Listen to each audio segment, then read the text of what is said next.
Bharatiya Janata party के अनपढ़, जाहिल और गवार नेताओं ने आज ये बात दर्शा दी कि वो वाकई में ही अनपढ़, जाहिल और गवार है। तो बीजेपी में जो जितना लुच्चा है वो इतना उच्चा है।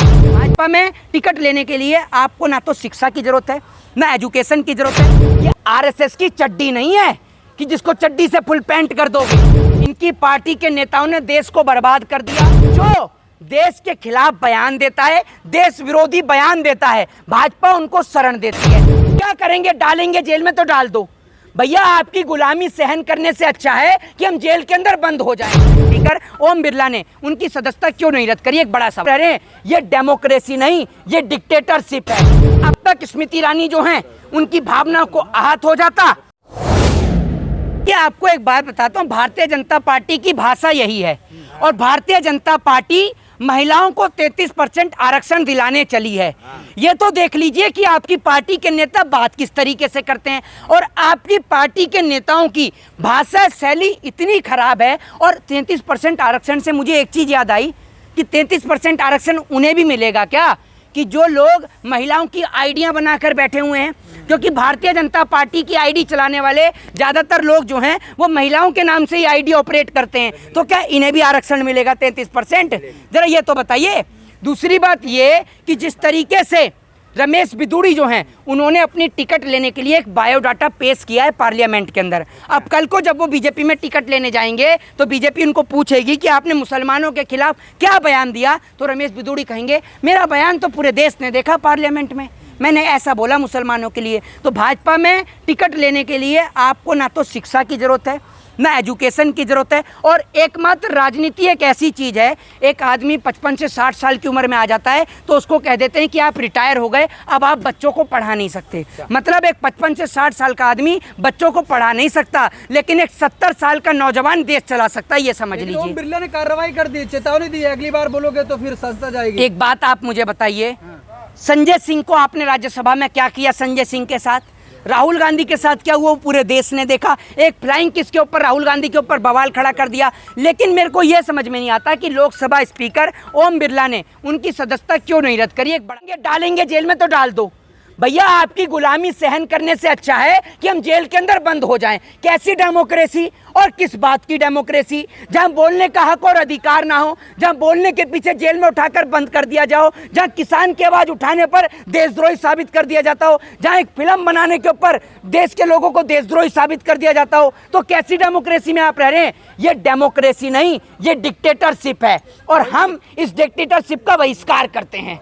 अल जजीरा ने भी छापा है, मोदी सरकार की बदनामी हुई है। क्या मोदी जी दिल से माफ कर पाएंगे बीजेपी सांसद को? अरे मोदी जी का दिल आप एक बात मुझे बताइए, इनका दिल और धड़कन पूरा देश को बर्बाद करने में लगी हुई है। ये क्या करेंगे? एक बात आप मुझे बताइए, इनकी जो पार्टी की जो नेता हैं साध्वी प्रज्ञा ठाकुर, उसको लेकर भी नरेंद्र मोदी जी बोलते हैं कि मैं उसको कभी दिल से माफ नहीं कर पाऊंगा।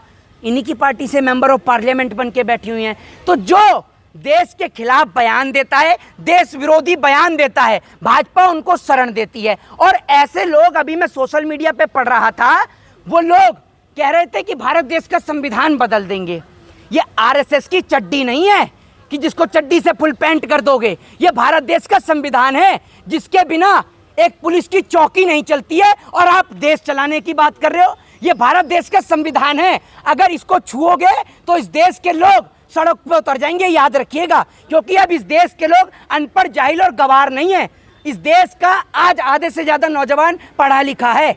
भले ही भाजपा के लोग उनको अशिक्षित करना चाहते हैं, रोजगार नहीं दे रहे हैं, लेकिन नौजवान पढ़ा लिखा है और नौजवान ये समझता है कि संविधान है तो हम हैं, अगर संविधान नहीं होगा तो ये लोग हमारा दुर्व्यवहार करेंगे, हमारे साथ अत्याचार करेंगे। अगर ऐसे किसी कांग्रेस के सांसद ने बोला होता तो क्या होता? जी, ऐसा किसी कांग्रेस के सांसद ने बोला होता तो क्या होता?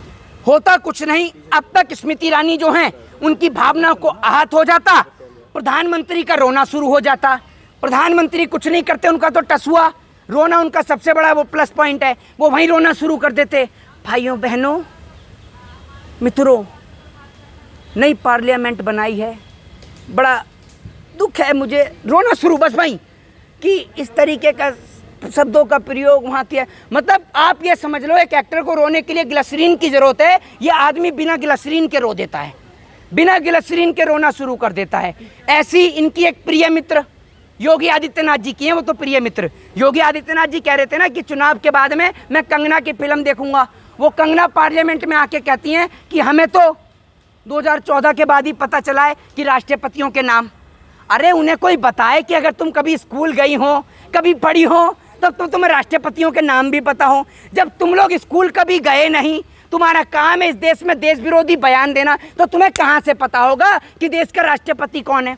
अब्दुल कलाम आज़ाद ऐसे व्यक्ति जिनको पूरा देश नहीं विश्व जानता है। बाबा साहब भीमराव अंबेडकर पूरा विश्व जानता है। श्रीमती प्रतिभा पाटिल, बताइए कौन नहीं जानता। पंडित जवाहरलाल नेहरू, हर एक व्यक्ति जानता है भैया। अटल बिहारी वाजपेयी, जब आपने पढ़ा हो तो आप जाने भी। संसद के उद्घाटन पे बुलाया गया था विशेष तौर से उनको। संसद के उद्घाटन को लेकर राहुल गांधी ने एक बात कही कि ये मोर के पंख वाला जो है ये कारपेट भी अच्छा है, ये मोर के पंख वाली दीवार भी अच्छी है, लेकिन अगर नई पार्लियामेंट में जो राष्ट्रपति महोदय भी आती उसके इनॉग्रेशन के टाइम पर तो और भी अच्छा लगता, क्योंकि जो हमारी जो राष्ट्रपति हैं वो देश के अंदर आदिवासियों को और इस देश की पूरी तमाम जनता को रिप्रेजेंट करने का काम करती हैं। राष्ट्रपति हमारे देश की प्रथम नागरिक होती है, किसी भी देश की राष्ट्रपति प्रथम नागरिक होती हैं। लेकिन भारतीय जनता पार्टी के अनपढ़, जाहिल और गवार नेताओं ने आज ये बात दर्शा दी कि वो वाकई में ही अनपढ़, जाहिल और गवार हैं। और रमेश बिदूड़ी ने, मैं आपको बता दूं कि ऐसा बयान क्यों दिया है और आज ही क्यों दिया है।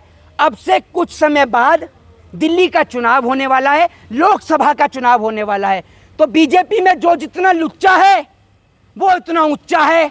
तो अगर रमेश बिदूड़ी को टिकट चाहिए तो बीजेपी तो ये पूछती है कि सड़क कितनी बनाई, ये नहीं, कितना विकास किया, ये नहीं, मुसलमानों के खिलाफ कितना बयान दिया, जरा ये बताओ।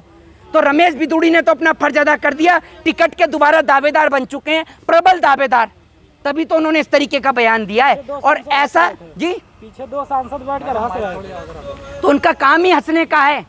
अरे भैया उनका काम ही हंसने का है, वो तो हंसेंगे ही। इस देश के अंदर एक कॉमेडी तो चला रखी है, देश को एक मजाक बना रखा है इन लोगों ने। इनकी पार्टी के नेताओं ने देश को बर्बाद कर दिया। आज भारत तो भारत, नेपाल तक के अंदर भारत देश के प्रधानमंत्री जी की जो छीछी लदर हो रही है वो पूरा देश देख रहा है। जानते हैं आप नेपाल के अंदर क्या बोला गया देश के प्रधानमंत्री को लेकर? अगर आपको सुना दिया तो आप भी जो है वो सुन के हैरान हो जाएंगे कि नेपाल की पार्लियामेंट के अंदर क्या बोला गया देश के प्रधानमंत्री आपके 56 इंची वाले ब्लॉगर चाचा को लेकर। सुना देता हूँ आपको एक बार, क्योंकि आपको यकीन नहीं होता है, मैं आपको सुनाई देता हूँ। ब्लॉगर चाचा कौन है? ब्लॉगर चाचा कौन है आपको नहीं पता कि कौन है ब्लॉगर चाचा? एक ही है ब्लॉगर चाचा पूरे देश के अंदर, और वो है आपके देश के प्रधानमंत्री नरेंद्र मोदी जी। अभी सुना देता हूँ कि क्या बोला है नेपाल के अंदर, क्या बोला गया विधानसभा में, और आप सभी को वीडियो भेज दूंगा ताकि आप लोग दिखाएं।